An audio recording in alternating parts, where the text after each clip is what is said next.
So these wind gusts are now about 60 mile an hour, and we're projecting upwards of 90 tonight.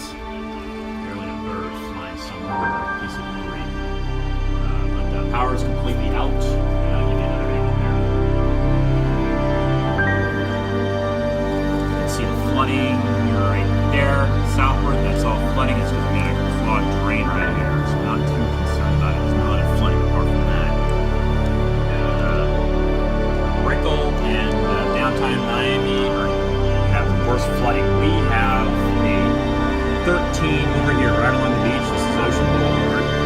Right up here is the ocean traffic.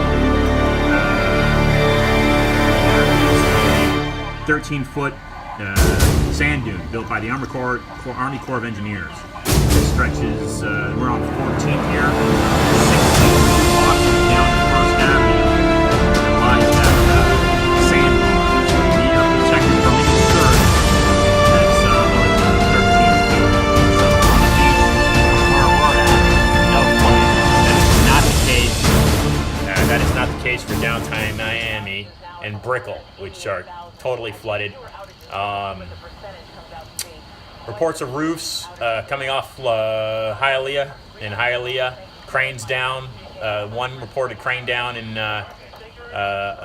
Biscayne Boulevard, Venetian Causeway totally underwater.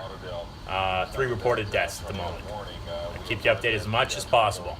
No electricity, but cell tower is still functioning. All right. Thanks for your support and your love. Just pointed out some guy, these are 55 mile an hour winds. Some guy heading out to the ocean. This guy's nuts. He could be walking to his he could be walking to his death there. This guy's totally, absolutely nuts. Got a bathing suit on. Look, he's